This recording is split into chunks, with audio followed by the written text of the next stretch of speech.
Peggy 3. I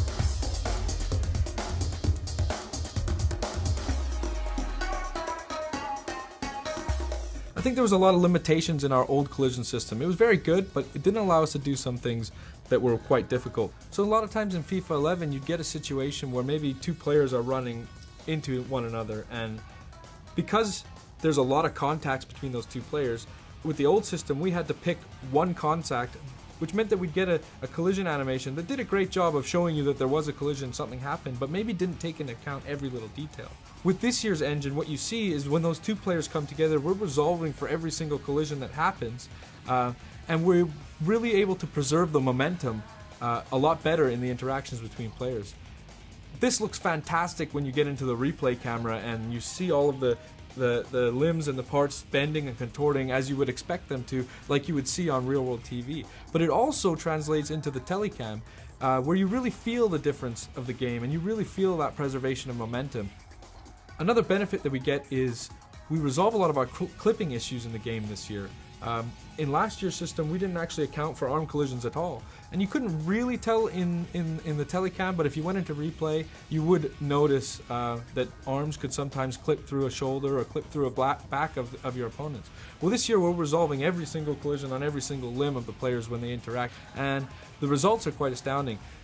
One, you don't actually get the level of clipping that you got in last year's game, but two, you get tons of variety.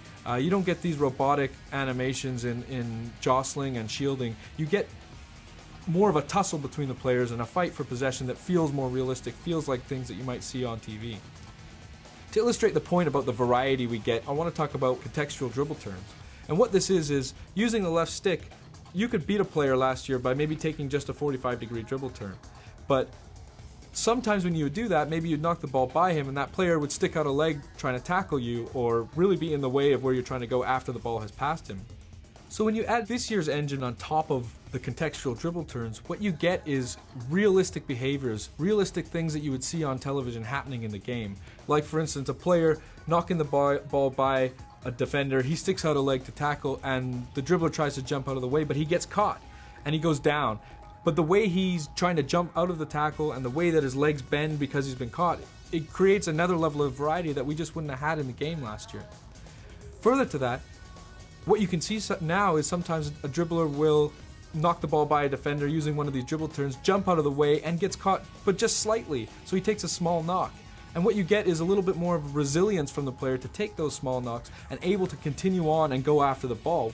Now players like Messi can skip through those challenges, take a knock, bounce off of a tackle, and still continue on to really pursue the ball and continue the flow of the game. And it makes for a much more exciting experience, especially when you're on the ball with those good dribblers.